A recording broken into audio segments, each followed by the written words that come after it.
Hello, everybody, and welcome to the Canvas and Google Meet updates for September and October for grades 9-12. We have here today the digital teaching and learning team, Ms. Stephanie Burton, Mr. Cole Wilkins, and Lisa Thoman. We're looking forward to spending a little bit with you today, talking about Canvas and what new updates they have coming down, and that you have the capability to work with inside your courses as well as making the user experience of your students a lot easier. We also have Google Meet updates that you have probably started to see as you've had live Google Meets with your students. Today for you, before we get started with our great content that we have to share with you, there should be an attendance link in the chat. Make sure that you go ahead and click on that link, and we'll pause for just a few moments for you to fill it out. Stephanie will begin momentarily on the Canvas updates. Glad to be here with everyone today.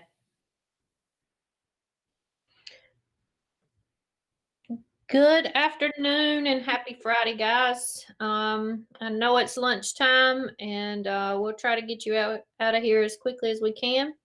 Just note that the link that you use to access today, you can also access the recording of this YouTube live stream and watch it as many times as you need to. While you're completing that attendance form, if you'll make sure that you have Canvas up, we're going to start inside of a course. And we're going to go from there talking about the new student assignment enhancements as well as the rich content editor enhancements for teachers. Let me tell you that both of those are optional for you as a teacher. You can turn them on when you decide to. We at the admin level were able to turn on the rich content editor back in September with the option for teachers to actually turn it on in their courses, as well as October the 17th, was the release of the student assignment enhancements, which we do not push out anything that we have an option to make optional because we don't want it to push down and you not know what's going on.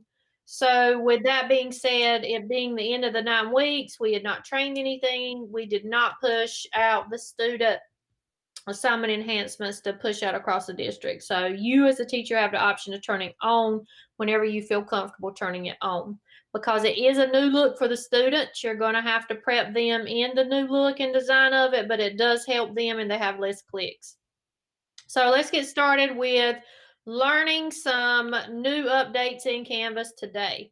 So you will select a course, and remember you have to do this for each one of your courses. You're going to have to go to the Settings tab.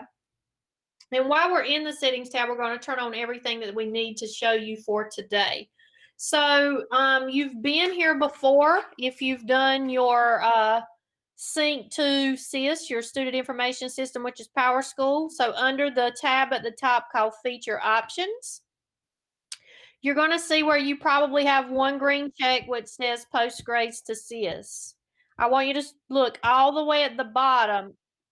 The first one we're looking to turn on is called Assignment Enhancements -Student. That one probably has an X. We want you to toggle that to the check, green check for on. We want you to then transition your eyes to the middle ways of that list to the RCE enhancements. We want you to turn that on as well. That is for you as the teacher. And then we want you to transition your eyes back down to the second one from the bottom that says RCE autosave. What that technically does is it will save what you are actually doing inside of the rich content editor, okay, as a teacher. Now that we have set up our course, we're going to transition over and let's talk about how a student normally submits an assignment. And if you have done assignments, which I'm pretty sure you've done many by now, you know that you create the assignment in the rich content editor. And then what happens is you schedule the assignment. The student then will either click on the assignment on the to-do list on the right-hand side of their home screen when they access the course, or they go into modules and open the assignment up. Either way, they get to the same place. So when they get ready, when they've completed the assignment and they get ready to submit something back to you, they're going to click on that submit assignment button at the top, which takes them to the student submit assignment interface. So they see the ways that they can turn something in. So depending on the options that you gave them to submit something, they may see a more tab available option at the bottom. Like if you ask them to submit a file upload, then of course they're going to see more options there. Well, how do I do that? So note that most teachers know in that area to upload a file that the students can upload one file, but technically students can upload at least 2 files in that area for you to check at the same time. So you as the teacher can still go into SpeedGrader and transition between the 2 files of that student to be able to see them at the same time. And that student would then, after they've uploaded their file or their text, their media file, what you've asked them to do, they would have to find that submit assignment tab and submit the assignment in the upper right-hand corner. Now we're going to take you into a new experience on how they submit now. Still the same, you would complete the assignment, you give the due date, it shows up on their to-do list or in their module. We're going to go to the to-do list on the right-hand side and select author's purpose because that's our assignment as a student to do. We're also in student view so you can see what this looks like on their end.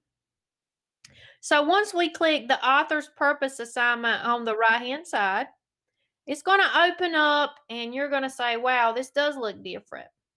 But the difference is in support and positiveness for the student in submission. So let's talk about it. The assignment is at the top, the title of it, when it's due. I have an unlimited attempts as a student. This tells me what attempt I'm on. You see something new here, which is called a status bar. This lets the student know what part of the process they're in. So right now I'm between the available of the assignment being available and the upload of it. So you still see the grayed out area, which is my submit, and the not graded yet. And we'll come back to the gray area in a little bit to talk about attempts. So underneath there, you have a collapse capability of details. So we have extended that out. Details is technically what you asked them to do in the assignment that you built. In this particular one, they're supposed to watch the video and just complete a response. So as we scroll down, here's what the student will do. They no longer see, guys, a submission button in the upper right-hand corner. This begins to be a continuous flow for them, so it keeps it in order. And you notice how the status bar minimizes itself to the right, so they're still able to see what step they're in. They just have to scroll down to the bottom to be able to access some things. So it's a continuous flow. So at the bottom, we had requested them to do a file upload. Now, in order for them to do a file upload,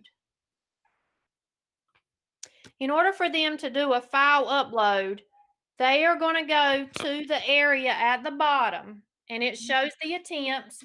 They can now drag and drop something into the file, into that area if they needed to add their file. Drag and drop. If we have supplied them with more options, like let's say we're doing the Google assignment LTI, then the students would click on more options, which then takes them to the area to go find what they need. Their Google assignments in the Google app, say it's a Google slide or a Google Doc that we need to upload. They technically can go locate it and they would put it into this area for once they select it. Now, there's also rubrics available in this area if you were to add those in. And all the student would do they would add that file, and then submit would be in the lower right. So that would be the capability that they would have at that point. It would be no more clicking to see it. Now, what does that do in helping the student? No longer does the student have to go to another area to view what they've submitted. So in our normal submission, a student would submit it, they would have to go back in the upper right-hand corner and click submission details on the right, and then they would have to click view feedback to see what the teacher had put in there. They don't have to do that with the new update. Once the student submits it in the new enhancement, they are able to actually see their document, and they will be able to see any annotations or comments that the teacher puts in SpeedGrader naturally. It will automatically populate for them. So it's no more clicking to have to do all that. So let's talk about the assignments that have limitations or this interface does not support. So when you go to set up your submissions, and you select no submission for your assignment, that does not work in this interface, okay? If you select for your students to have an on paper submission, you will not see that technically that interface either. Now, some of you may be doing group assignments. Right now, that is not covered under the new interface. You would still create your group assignments like you typically did. You don't have to turn anything off. What happens is the system just reverts back to your normal method of submitting and reviewing the assignment, okay? Your quizzes and discussions will remain the same. It does not affect your new quizzes. Students will still submit the same way that they always have. Remember, this is only changing the assignments interface. So what does it support? It supports online and external tools such as your Google LTI, your 1.0, your 1.3 if you're utilizing, your media recordings that you have them to either upload audio or video, your text entry, say they're doing a Delta Math assignment and you want them to complete it and click done as the text box. That way that gives an assignment submission for them because that's an external tool. Anything that you're going to actually use online for submission, file uploads, your website URLs. Now, remember, you do need to train your students. So technically, when you make this transition over, you're going to need to either do a live demonstration for them of how to add the assignment like I've just shown you, or you can go into the student view like we are and do a recording through a Google Meet and let it record. Just make sure that you talk to your students about the capability at the top. So Lisa, let's go back up to the top. At the top on the status bar, right now we do not see an actual new attempt available there at the top, and that is because we have not submitted anything yet. But your students, if they have multiple attempts, once they submit the first one, that area called not graded now, there will be a plus button there on the end that says new attempt, and they have the capability of attempting to turn something in again. So make sure you talk to them about the progress bar. Now, that's technically covering the student assignment enhancements for your students and making things easier as far as turning in the assignments. Now, let's talk about the rich content editor enhancements for you as the teacher. This affects you building your assignments. So once this is turned on, and you turn that on again under settings, feature options, and toggle on the RCE, okay? So let's say we're building an assignment, we've selected it, we've named it. Now we're in the editing area to actually put our content in. We kind of built this ahead of time because to save time. So when you're in this mode of creating your assignment, you'll notice up at the top, my toolbar looks different than it previously did, okay? It's a little bit neater. We're not going to go over every one of those words at the top, but just know that under format, you now have the capability to change fonts. Say you wanted to use Comic Sans, you have not been able to use that previously. You do have that capability now in the new rich content editor enhancements. Remember, this is your content building tool in this area. So we're going to talk about the changes that takes place between the switch of this. The reason why we made it optional, guys, is because the look will change the toolbar, as you've noticed, meaning that there's more enhancements, but the location of apps and tools look different under the icons, and they're in different areas. So let's talk about the bottom area first. You have your word count there at the bottom. Then you also have, beside of that, your arrows for your actual HTML.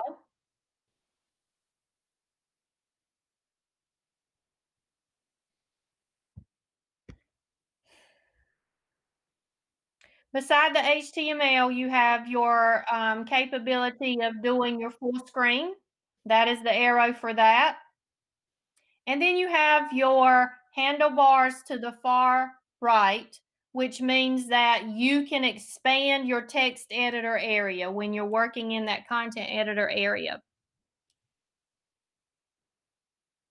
And see how we can transition and make that larger or smaller.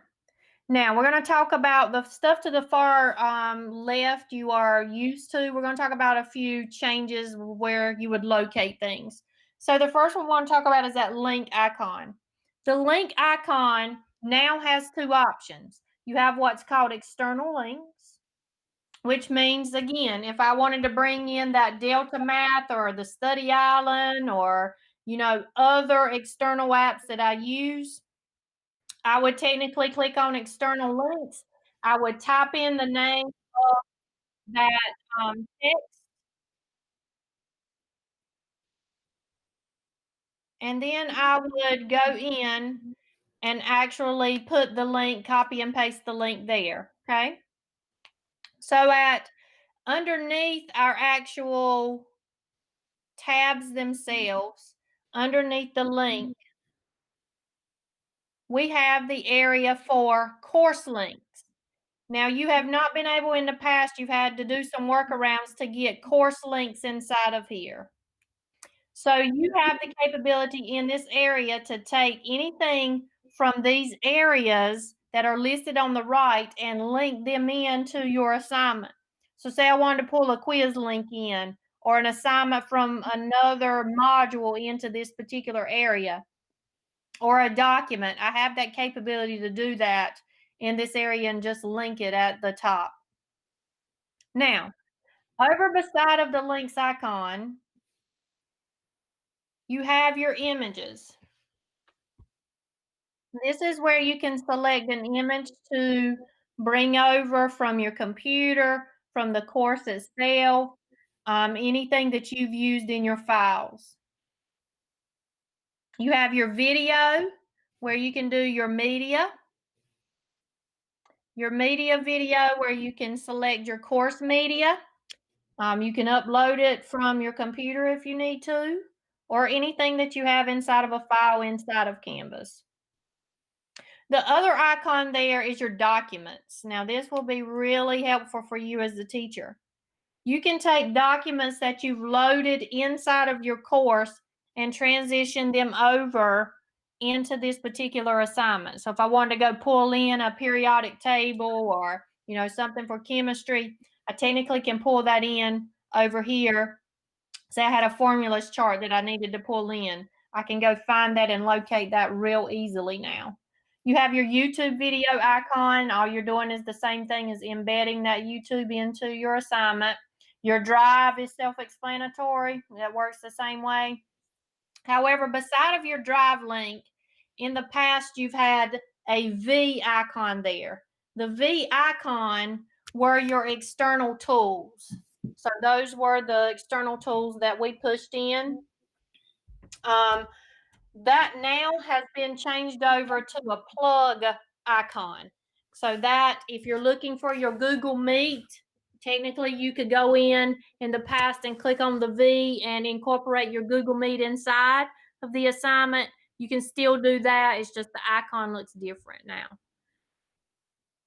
And then lastly, up at the top, you have your three dots.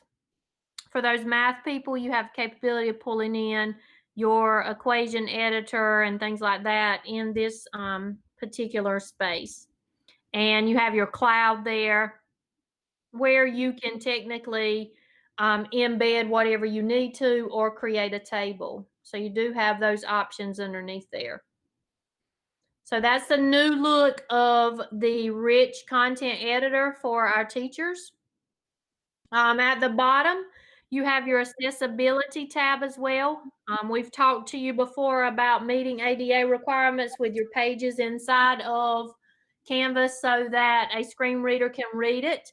Technically, you can click that. That will then do a scan over of that page and let you know if there are any errors that you might need to fix. A lot of times, with the issue of most teachers is they bring in an image and think that the word Google Meet that's on top of the actual image itself that was brought in with it will read, and it will not.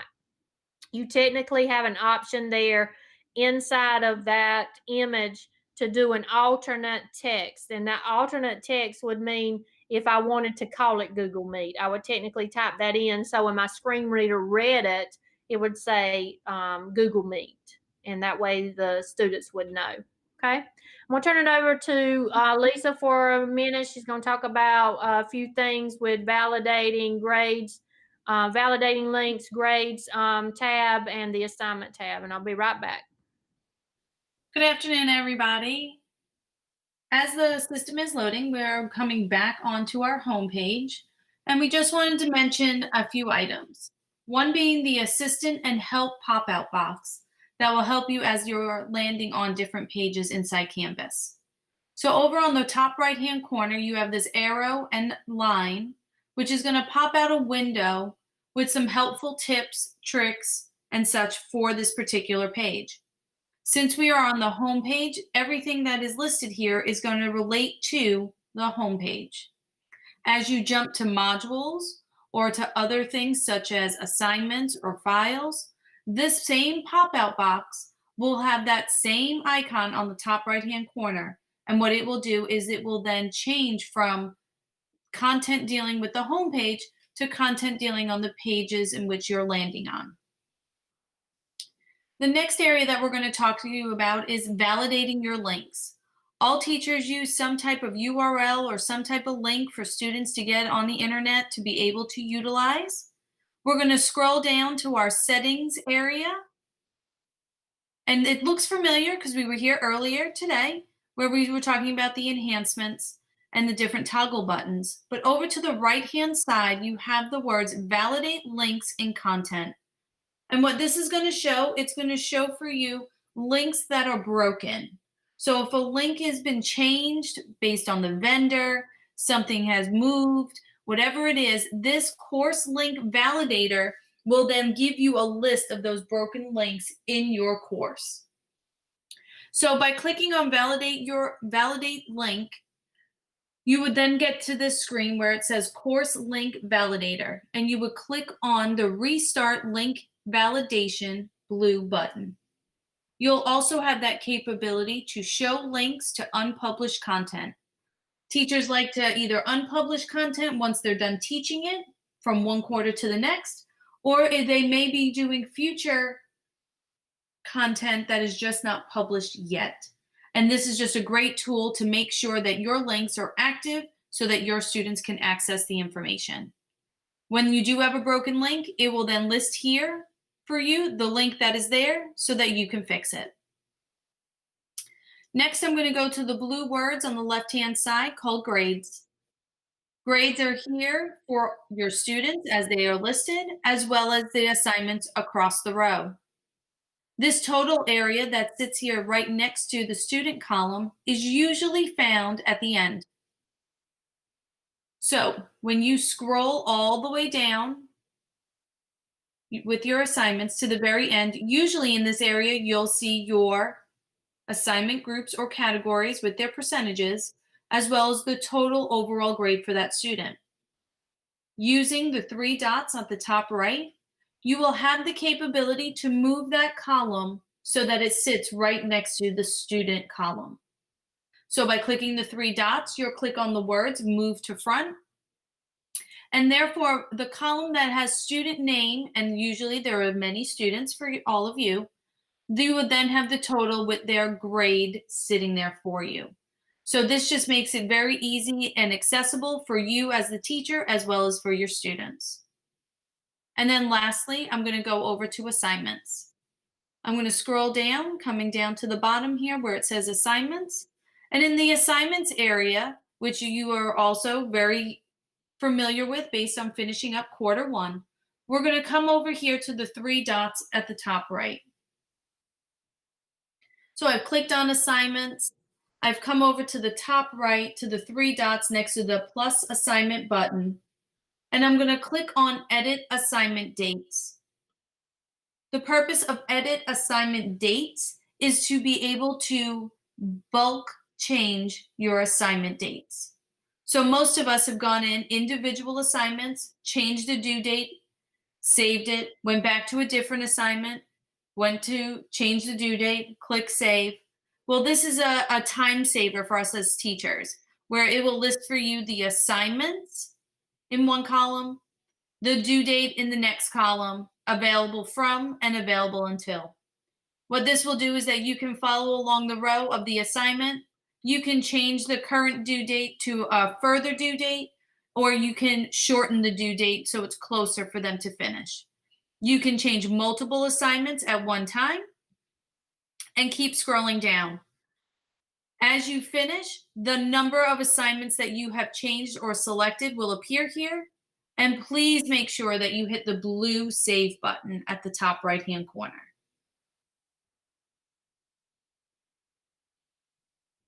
Stephanie's going to go ahead and talk to you about some updates on PowerSchool, and then we'll turn it over to Cole for Google Meet.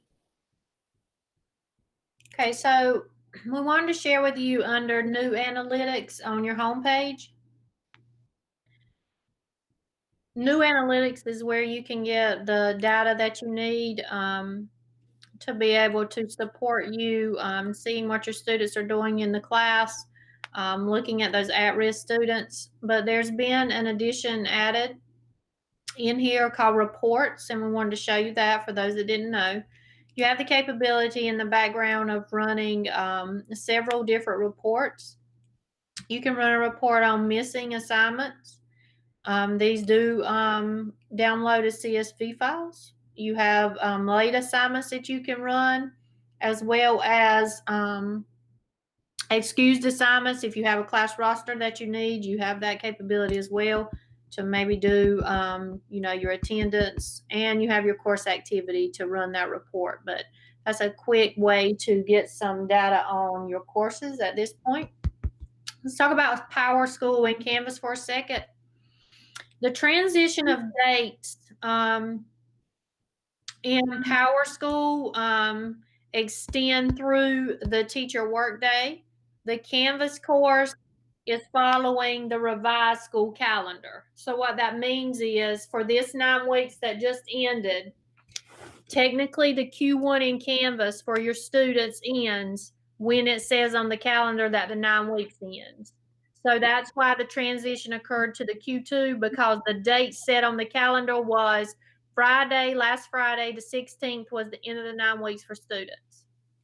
So with that being said, any assignments that are for that reporting term need to be on that date or before that date. Like if you had an assignment that was due on the 19th, that's technically going to go in the Q2. And anything that once you've got your grades into PowerSchool and you're done with the Q1, if you want to unsync those assignments, you do have that capability of filtering under assignments and turning that sync off, which means you would click that green little check button with the circle and turn it to a black X, and it would no longer sync that Q1. Let's talk about changes that occur in section names and teacher names and numbers and things like that in PowerSchool. Just like your grade book is affected with PowerSchool changes, you know how if they change a regular course to an honors course or an AP course, when they change that name or section or teacher name, it technically affects Canvas as well. So when that occurs, say they wanted to change your course from an honors course to an AP course and it changed the title of it in PowerSchool, that is then going to create a new course in Canvas, which means that teacher will automatically be transitioned to that new course and the enrollments. So in the old course, teachers technically think that the grades and the course is not there. It can be located, but the best practice is if they tell you they're going to make changes is for you to do some pre-planning. So the first thing you would need to do as a teacher is you would need to open up that course from your dashboard onto your homepage.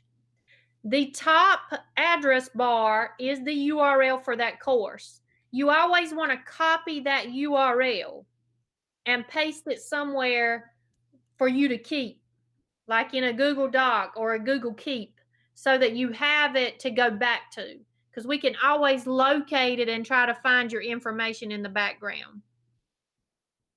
Now, the other thing is inside of PowerSchool, you have a help icon button at the top. It has a question mark.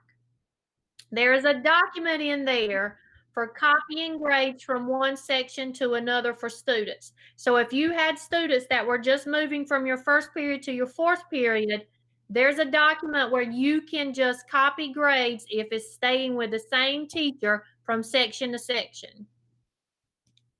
If it's staying with the same teacher. Now, if they're moving teachers, there's a document in there on how to export and share your grades if the student moves to another teacher. And that way you have that capability of providing that documentation to that teacher if need be. We want to show you on your navigation bar, we have Britannica School. For those of you that like to use NC Wiseout, you no longer have to go log in a different area. We've pushed that on your navigation bar as an option there. So when you select it, you select your grade level of high school, and then there are materials inside of here to help you and resources to help you inside of Britannica. And we are going to provide you with a site called Wide Open School, and this should be in the chat for you to access. But technically, this is a site that is supported with Common Sense Media, which we use a lot of with our digital citizenship. So if you want to go in and actually find something related to math, you want to look at a field trip for your particular grade level, like if I wanted to do this math, beautiful and bizarre math, I technically can click on that link. It will open up that lesson for me. I can grab a hold of that link and put it inside of Canvas if I need to, but a lot of resources there to support you in your content. And you'll notice here up at the top, Lisa, if you'll click that little gray area at the top left of introduction,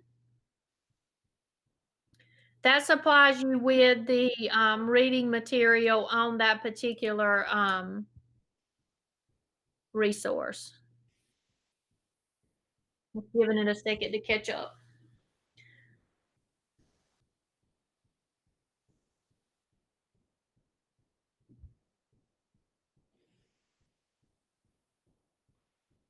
It doesn't seem. There's your reading material that is there. And as you highlight words, words that are underlined, you'll be able to pull that and actually give some information related to that particular word that's in bold as well as highlighted. But just a brief example, that's technically, integrating at that point with our math and reading. Last thing is we have inside, we have pushed out to the whole district what is called Web Paint Chrome extension.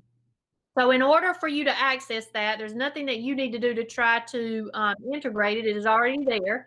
You'll go up to your address bar in your Chrome browser. You're going to click the icon that is a gray puzzle piece. When you click it, you will scroll down until you get to the word Web Paint. When you select it, you will get this toolbar that comes up.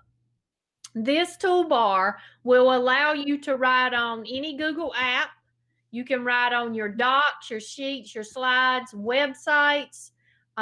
You can create things in there, but if this was technically a presentation where you needed to underline something for your students, you needed to write on it as a math teacher, in your presentation, you have that capability with the Web Paint extension from Chrome. Okay. Any questions? I'm going to turn it over now to Cole, and he's going to talk about the Google Meet updates. Good afternoon, everybody. I'm just going to briefly go over some new updates to Google Meet. As I'm sure you're well aware, this product has been rapidly evolving since the pandemic hit to kind of catch up pace and speed with requested features. We are now in a rapid release rollout with Google. So as new features are added and implemented by Google, they should be seen immediately once they're launched to the customers. And we're actually have a little head of the game. We applied for a Google Meet early access program, and we were accepted into that and enrolled into that. So we actually get to get new Google Meet features even earlier than everyone else. So the latest one you probably noticed is the hand raise feature, and we'll look at that in just a little bit. But with the Google Meet early access program, we typically see new features probably 3 to 4 weeks before anyone else is going to see them, kind of as we're beta testing, helping bug test some of these features. So the first thing I want to talk about is the dial-in option. We have disabled this feature at several schools that requested it because they had some students that were abusing the ability to call in over a phone and just disrupt the meetings and cause mischief. So if you were one of those schools and we disabled the dial-in option, in order for that to really kick in and take effect, you must generate new Google Meet links. So your previous Google meetings that you already had scheduled that maybe reoccurred on a daily basis or a certain schedule that you had implemented, those that were created prior to us disabling this feature are still going to be there and still have that dial-in option. So the only way to make that dial-in option disappear is to just get rid of those old Google Meets, create new ones, and they will be lacking that dial-in option. So if you were one of those schools affected, you probably know who you are. Just make sure that you've done that. And if you are at a school that has not had that feature disabled and would like it to be disabled, just reach out to your administration and they can get in touch with us and we can take care of that for you. One of the other new features I want to talk about is noise cancellation. That's in the 3 dots in the lower right-hand corner of your Google Meet. This is something that's been around for several weeks as well, but it's in settings at the bottom. And under audio, it should be right there in the middle. You can turn it on. So basically this will filter out background noise.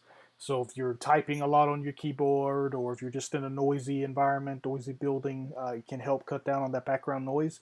Just keep in mind that this does not affect the human voice. So if you have a TV on in the background or if you're in a crowded room that's noisy with a lot of people talking, it's not going to do anything to help the human voice. So you just need to make sure that you're somewhere where that's not an issue.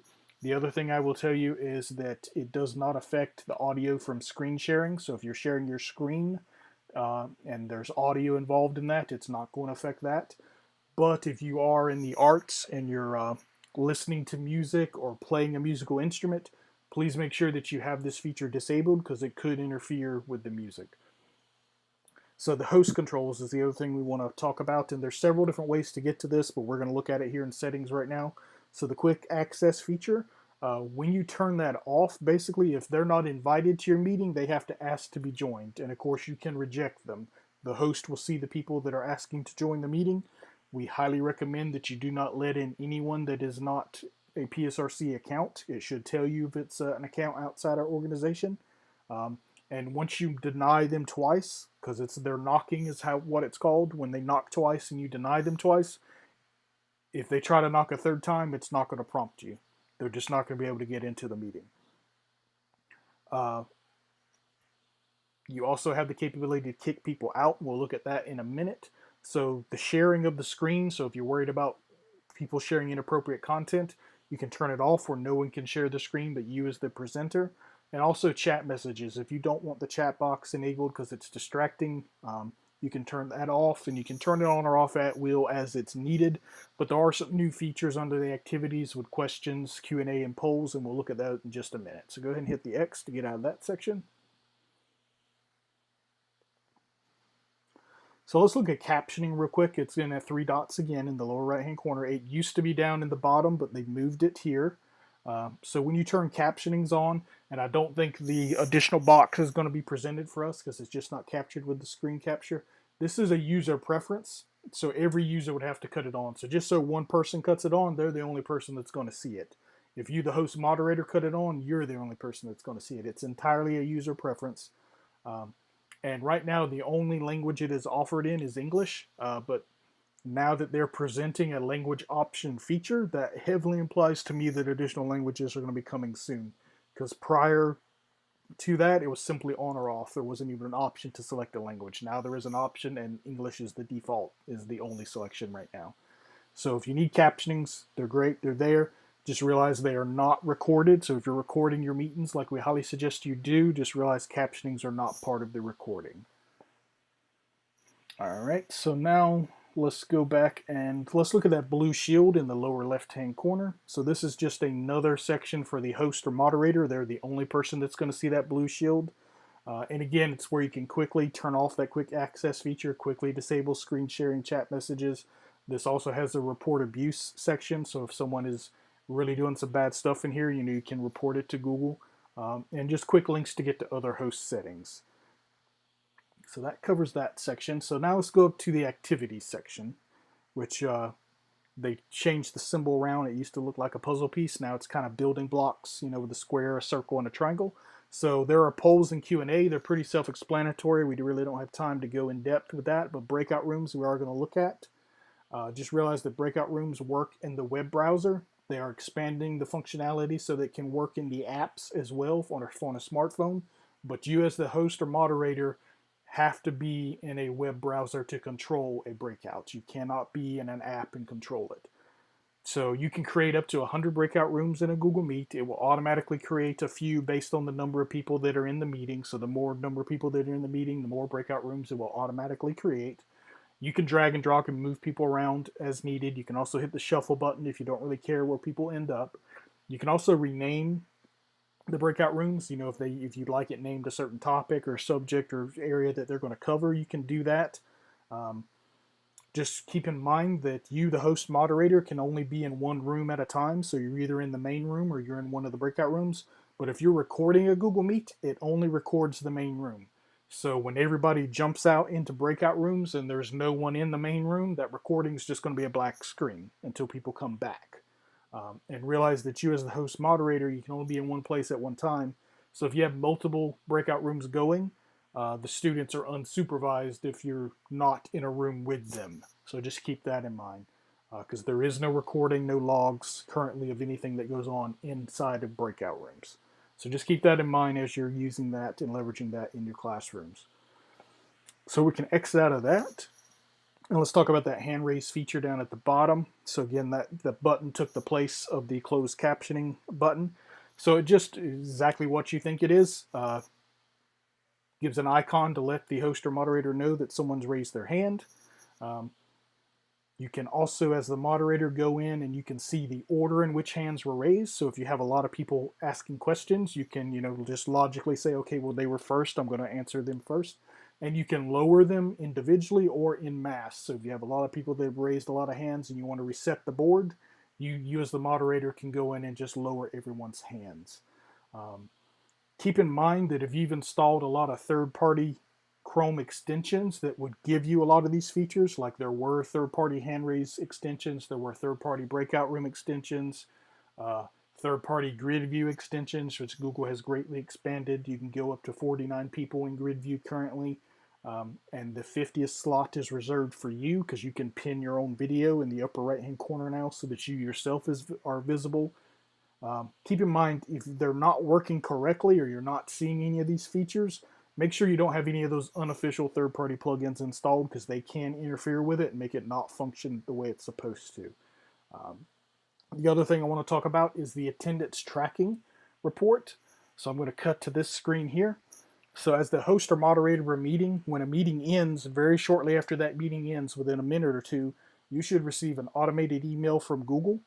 And that automated email should just contain a CSV file. It's going to be called the title of the meeting code, which is that 9-digit or so number, alphanumeric number code thing. But it's going to give you a list of all the names, the email addresses of the people who attended the meeting. You'll see the duration, how long they were in the meeting, and the time they joined and the time they exited. This is meant to be that official attendance tracker of who was present in a Google Meet. Again, there were third-party extensions that would do this. If you have those enabled, I would say please go ahead and disable them and get rid of those, because they could be interfering as to why you're not getting these reports if you're the host moderator of the meeting, because you should be receiving these. It's been on for a week or two now. So there's kind of your official attendance report. And you can see if you do have dial in people, you'll be able to see an abbreviated, what that phone number is to try to figure out who dialed into that meeting. But just keep that in mind. This product is in a constant state of evolution and evolving. I'd say probably every week something moves, something changes. There are still a handful of features we're waiting on. The ability to blur your background has been present for a while. If you do not see that ability to blur your background, it's in the lower right corner. It just means your computer doesn't support it, doesn't have a strong enough processor to see the ability to blur your background. They're still working on the ability to replace your background, but I will go ahead and tell you, if your computer processor is not strong enough to blur the background, it's most likely not going to be strong enough to replace the background either. So just realize if you're not seeing that on a Chromebook or on a whatever computer you may be on, it just means the processor is just not powerful enough to do it. There's also a handy report a problem you can see there. So if you're having an issue with Google Meet, you could send Google a report to, hey, I had this issue. You can report abuse. There's also a link for troubleshooting help and tips. That's if you're having performance issues inside of Google Meet where things may not be working as you expected, or having a lot of network connectivity issues. That troubleshooting and help section has some great articles that can kind of try to help you narrow down maybe where your problem is coming from. And then, of course, at the top, we have the whiteboard feature that's been around for a while. We're not going to really take time to go into that because, again, it's kind of self-explanatory. If you're familiar with a whiteboard, many of you have probably already explored it. Just opens a shared whiteboard that you can give the students the capability to create and write on as well, and the ability to share all of that. I think that's really all we have for today from me. Just know that, like I said, new features are coming, and as they come, we will certainly let you know, and we'll go from there.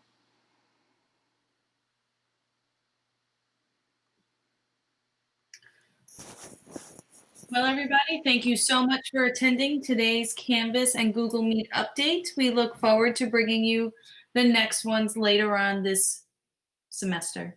Have a great Friday and hope to see you soon.